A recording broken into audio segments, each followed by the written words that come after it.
Hi friends, welcome to Chapter 3, Attitudes and Consistency, How Attitudes Relate to Persuasion. In this presentation, we'll discuss attitudes, define them, and also how to measure them. In Section 2, we'll look at some theoretical approaches, more specifically the reasoned action approach and intentionality, psychological consistency and persuasion, and then cognitive dissonance theory developed by Festinger. In Section 3, we'll talk about reactions to persuasion, more specifically psychological reactance and how it relates to persuasion. Let's go ahead and jump into Section 1, Attitudes and Scales of Measurement. According to the authors of the textbook, attitudes consist of the psychological tendency that is expressed by evaluating a particular entity with some degree of favor or disfavor. It's essentially evaluating something in our lives on whether or not we favor it or disfavor it. So think of mask mandates from the CDC and some of the things that we're observing. People have strong attitudes towards mask mandates. Attitudes largely influence our perceptions, our evaluations, and our interpretations of the world around us. We see that attitudes largely, but not always, influence and predict behavior. This is why we should care about people's attitudes as being persuasive communicators. Understanding people's attitudes provide insight into their predicted behavior. Therefore, we can align our messages with people's attitudes or frame our message in a way that makes our persuasive message more likely to be received in a favorable light. So let's discuss a little bit about the nature of attitudes. We know that attitudes are learned and not innate. Attitudes do influence our emotions and feelings. Attitudes are precursors for behavior. Attitudes possess an evaluative dimension. So this is the degree of favorability or unfavorability. We see that strong attitudes are more reliable when making behavioral predictions. So think of, maybe a friend who identifies with a political party. If they have strong attitudes that align with that political party, chances are you can make a reliable prediction on how they're going to vote in upcoming elections. We see that attitudes always exist with some respect to some attitude object. So we hold attitudes towards things. So let's go into how to measure people's attitudes. First, we'll explore some explicit measures of attitudes. Explicit measures often include self-report scales. There are a few different types we could use in assessing people's attitudes. We could use a Likert scale. When using a Likert scale, attitudes are measured by the level of agreement or disagreement of statements. So hypothetically, let's say we're developing a health campaign that is trying to persuade high school students to not engage in vaping. So let's say we're developing an anti-vaping persuasive message campaign. So before we could even successfully communicate a persuasive message designed for a target audience, we would want to measure teenagers or high school students, their attitudes towards vaping. And so using a Likert scale, we could ask them or give them a bunch of statements related to vaping where they could respond how they feel about it. So again, self-reporting, they're reporting on themselves, right? So we might, say vaping is cool, right? And then see how participants respond to that statement. Some might strongly agree, some might be neutral, some might strongly disagree, right? So we could measure their self-report data. The second type of explicit measures is the semantic differential scale. And essentially this measures attitudes by placing bipolar adjective pairs or opposites, strong, weak, fair, unfair. And this is where we essentially put the concept in question. So vaping is dangerous. And then, they could put negative pairs, or vaping is harmful and then we could put vaping is healthy on the bipolar opposite. And then we could measure, again, how close they are to, those bipolar opposites. The idea of using this approach is this type of scale measures the connotative element. And so, if you're a communication major, chances are you've explored the denotative and the connotative elements of messages. The denotative element of messages is like the explicit meaning of a word. The connotative is like the implied meaning or the emotional feel or the context that influences the interpretation of that. So that's one of the strengths of using this semantic differential scale. The next is this visual orientated scale or scales. Attitudes are measured by visual representation. So if you've recently visited the doctor's office, chances are you probably saw a chart hanging in the waiting room where it says, how would you measure your level of pain? And then it had different, emojis with different facial expressions indicating the level of pain or discomfort that you could point to signify visually what you're experiencing. Sometimes this is easy because maybe participants don't understand the question that's being asked or how to respond. So using a visual element to communicate makes it a lot easier for people to maybe respond. So these are explicit types of measures. Some limitations of using explicit measures of attitudes are as the following: social desirability bias. So, if I'm straight up asking you, vaping is cool, right? Because we're at that point where, we're starting to understand the health consequences of vaping. There's a negative, connotation to vaping. People don't want to maybe share honestly with what they're feeling or thinking. This is essentially the social desirability bias. So people engage in performative behavior when they feel on display. So if someone is there watching you take some sort of assessment, or your identity is attached to this assessment in some way, people are going to default to the socially appropriate response. So that's one of the limitations of using self-report data in determining people's attitudes towards things. Respondents may provide a socially correct response or the politically correct response. So social desirability bias. Non-attitudes is the second limitation. People want to appear informed and intelligent. So, I think most people go about their life wanting to be informed and intelligent. So respondents may provide inaccurate attitudes or fabricated attitudes when uninformed about a particular issue. So if I were to assess, your attitudes towards, the geopolitical conflict between Russia and Ukraine, for some of us, we are just uninformed about the complexity of the whole situation, right? But we don't want to appear incompetent to, others. And so we might fabricate attitudes or, provide inaccurate data to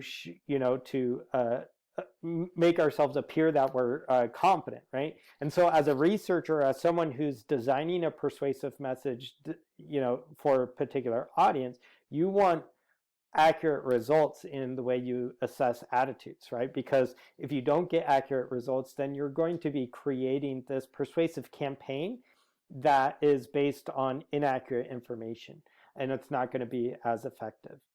The third is mindfulness. People usually have some level of self-awareness of their attitudes towards things, but some people may not fully understand their own attitudes or consciously recognize their own values, beliefs, attitudes, or behaviors. So this is, again, a limitation. Using these explicit self-report measures to assessing people's attitudes, we're assuming that, people are very mindful and they fully understand their attitudes. And we know that's just not the case. Our attitudes are often convoluted, they're complicated, they're sticky, they're messy, they're changing. Maybe we don't fully understand, our own attitudes or beliefs or behaviors, or sometimes even values. So that can make it a little bit more challenging to accurately measure. So let's talk about some implicit measures of attitudes. So we see the implicit association test, the IAT. This is where attitudes are measured by response rate, or how quickly participants make snap judgments. So instead of straight up asking someone, if they strongly disagree with a particular statement, we would measure how quickly the participant responds in a particular way. And if they respond very quickly, then chances are this is an accurate way of responding. Or maybe how quickly they make certain snap judgments indicate their attitudes towards a particular thing being measured. We could also look at appearance cues, clothing, mannerism, posture, body art, etc. This is limited to generalization, subjected to ambiguity. So some things that we use as just appearance cues, people's body posture, how they sit, how they respond. But again, when using appearance cues, we use them as individuals all the time. As an instructor, I look at my students, and if they're slouching, if they're just like looking up at the ceiling, I'm assessing their attitudes about education or the class or my teaching style by simply looking at the appearance cues. Now, could I be completely mistaken and misinterpret someone's behavior? Absolutely. So this is, again, one of the limitations to that. We could also measure people's associations. We could measure attitudes by associations. This is segmented analysis. And this provides insight into how to frame persuasive messages that are specific to a particular target audience. The book doesn't talk about it, but this led me to framing theory. And so this is a quote from a research paper that I did on media bias. So framing theory. Framing functions to alter perceptions and interpretations by making certain elements more salient and visible, which activates cognitive appraisals that influence how individuals think about events. So the idea with framing theory is that you're presenting a very limited view of a situation, or presenting it in a way that makes your desired interpretations for the audience more likely to occur. So you're essentially making certain elements more salient and visible, and that's going to activate this cognitive process of appraisal that influence how individuals think about a particular event. So my research that I did on this looked at mail-in voting in the last presidential election and how that was being framed by different political parties. Really interesting stuff. So this association is limited because group memberships does not always indicate shared attitudes. So just because you belong to a political party doesn't necessarily mean you follow everything that political party says. Just because you have an attitude towards this doesn't necessarily mean it's going to be consistent in other situational contexts. Another implicit measure of attitudes could be behavior. This approach measures attitudes by behavioral observations. Not necessarily what people are saying on a survey, but actually what they are doing in real life. Okay, so that was the section on attitudes and how to measure attitudes. Again, really important in designing our persuasive message. Let's go ahead and look into section 2, theoretical approaches. So the first theoretical approach is this reasoned action approach. This essentially assumes that specific intentions towards specific behaviors are the best predictors of behavior. So if you had a specific intention to work out regularly, right, that specific intention is going to predict your behavior. Chances are you're going to work out regularly. So knowing what forms people's intentions increases predictive accuracy. So not only do we want to know people's attitudes, but we want to also know what formulates people's intentions. So there are a few different elements that form intentions: beliefs and attitudes. There are normative beliefs, and these normative beliefs could be broken up into two. There are descriptive norms. These are essentially beliefs that are based on what everyone else is doing, right? So there's a descriptive norm, so normative beliefs. Everyone, I think, agrees that wearing a seatbelt while driving is really important. I think we all can agree driving under the influence is like super dangerous, hazardous, and something that we should never do, right? So, this is what everyone else does. Injunctive norms is what someone thinks they should do, right? And this is based off of social pressure or perceived sanctions. So sometimes we have normative beliefs not because everyone is doing it, but because we think we should be doing it. And if we don't do it, there's some sort of sanction in place or risk involved, or maybe some sort of social pressure to conform. And then there's perceived behavior control. So this relates to self-efficacy, the belief in one's own confidence to perform a particular behavior. So this is the reasoned action approach. Here is a model that illustrates this reasoned action approach. So let's say there's some background factors. There are personal, demographic, and environmental factors that play into this reasoned action approach. So essentially, these three containers develop people's intentions. So there's behavioral beliefs. These are attitudes towards a particular behavior. So do people value working out? Do they have a positive attitude towards working out? Or maybe even if we take our previous example of anti-vaping for teenagers, if we're developing a campaign related to that, we would want to assess their behavioral beliefs as it relates to this issue. So attitudes towards the behavior, what are their attitudes towards vaping? Normative beliefs, what is everyone doing? Are all their friends vaping? Or, are, normal teenagers in their school, not vaping? And then control beliefs, that self-efficacy, how confident are they in their ability to vape or maybe even stop vaping? So all three of these influence the intention, and that is what makes their behavior predictable. So let's explore psychological consistency. We see that in social psychology, consistency theories are characterized by the assumption that humans strive for a balanced state of cognitions and behaviors. Think of this as like psychological homeostasis. Our body really strives hard to maintain a consistent body temperature, right?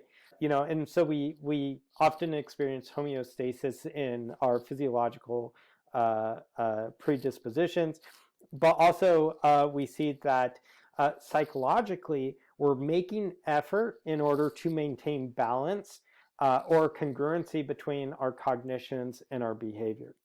So we see that incongruency between cognitions, attitudes, behaviors, values, and beliefs often result in the experience of psychological discomfort, known as dissonance.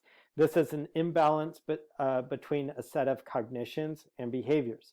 So using, again, the anti-vaping campaign for teenagers, if, let's say, our participants are vaping, they know it's bad for them, chances are, because their attitudes towards vaping and their behavior is incongruent, they're going to be experiencing some sort of psychological discomfort or, psychological dissonance. The degree of psychological discomfort is dependent on the centrality of an attitude, so how central that attitude is to their core belief, or if it's a strong attitude, and the weight of an issue.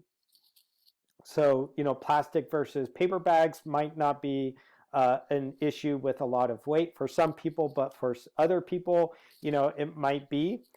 Think of vaccination versus no vaccination.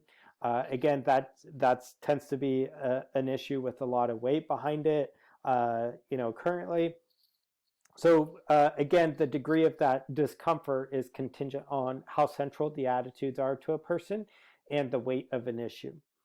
We see that humans are motivated to reduce that dissonance or that psychological discomfort and may engage in one of the following, or maybe all of them. The first one is denial. The second one is bolstering or rationalization or excuse making. Third, bargaining or compromising. Four is differentiating or separating attitudes in conflict. Five is transcendence. Six is modifying one or both attitudes. Or seven, communicating and convincing others. So these are common ways that we employ to reduce cognitive dissonance. I invite you to read through chapter 3 to get a deeper explanation of these different communication approaches or methods that we attempt to use to reduce dissonance when we experience. Okay, let's talk about cognitive dissonance theory by Festinger. Cognitive dissonance. This is the distressing mental state caused by inconsistency between a person's beliefs or belief and behavior. So let's say if you have two beliefs that you identify with, but those two beliefs are in opposition to each other, then you're more likely going to experience cognitive dissonance. So, Festinger also discussed how to reduce cognitive dissonance, and reducing that dissonance consists of changing behavior or changing beliefs. So people could either change their behavior so that their beliefs and their behavior aligns, or they could change their belief system so that their beliefs conform to their behavior. So, let's take the example that we've been exploring throughout this presentation, vaping and teenagers. If teenagers are vaping, they know it's bad for them. They're going to have to change one or the other in order to reduce dissonance. So they might change their behavior and stop vaping, or they might change their beliefs and convince themselves that it's not that bad for them, right? So there's different ways that we use to reduce this dissonance. The first one is selected exposure. This is essentially avoiding information that would create that cognitive dissonance in the first place, and thus preventing dissonance, right? So, teenagers might avoid looking at scientific research that proves, vaping is harmful, right? Or they might avoid reading this information because they don't want to be challenged. They don't want to have that cognitive dissonance.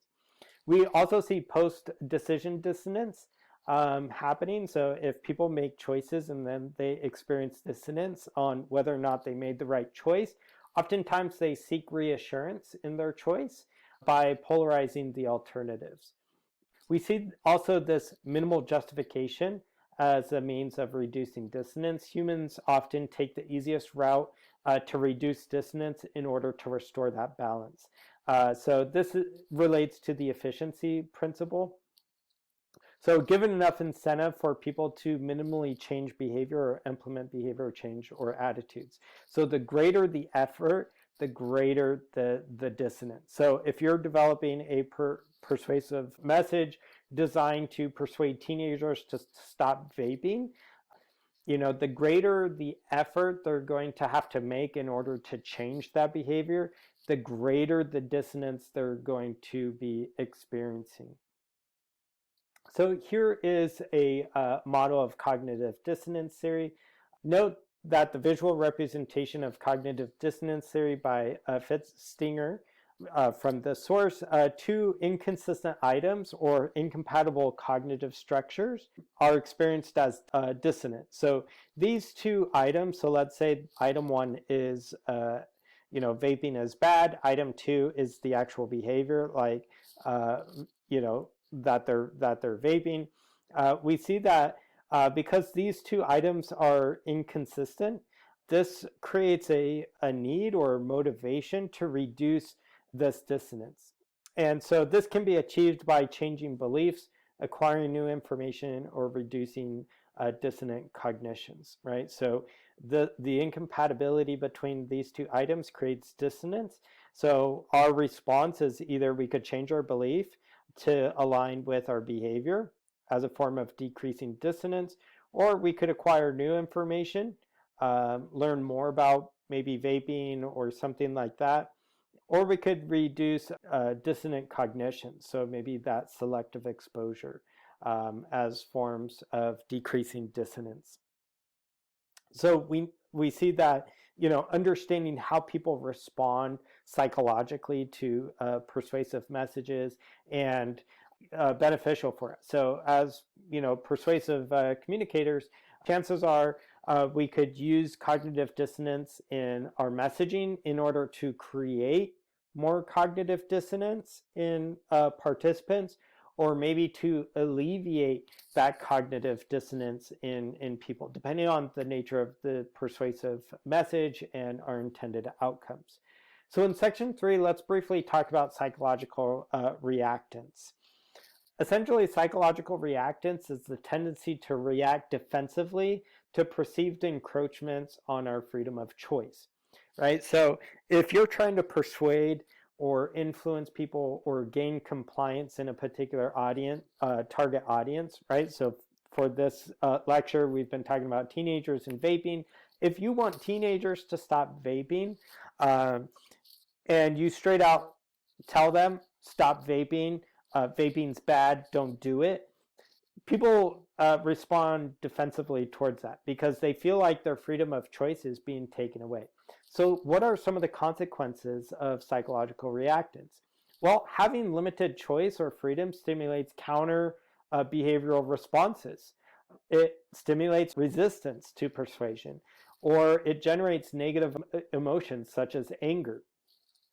We often see that when people respond defensively to perceived encroachments on their freedom, they adopt a position opposite to what is desired, right? So if we were, just straight up telling these teenagers, hey, stop, vaping's bad for you, blah, blah, blah, right? They're going to be like, forget you, I'm going to actually do this more. And so essentially our persuasive message is actually having a negative adverse reaction on the audience. It's strengthening their opposition. It makes the opposite of desired results more attractive and the intended results less attractive, right? So we could see that the opposite, it's essentially like reverse psychology, right? If you try getting a kid to, and the book uses this example, if you try getting your kid to eat vegetables, for example, and you're like, if you don't do this, these are the consequences, or telling, teenagers like, you can't go out and party. Well, obviously that's going to make partying more attractive, and the intended results, not partying, less attractive. So this is that psychological reactance that, we run the risk of stimulating when using persuasion. It could also, one of the last consequences, reject source of message, or it could decrease credibility and may lead to a lack of trust. And again, that depends on how we use our messaging and our persuasion, right? Because if people feel like we're taking away their choices, that's going to damage our credibility. It's going to violate trust between us and the target audience we're trying to reach. So in this brief presentation, we focused a lot on the psychological dimensions of persuasion, more specifically attitudes, how to measure attitudes. We also looked at some theoretical approaches, the reasoned action approach and intentionality. We see that if people have that strong intention to do something, chances are we can predict their behavior more accurately.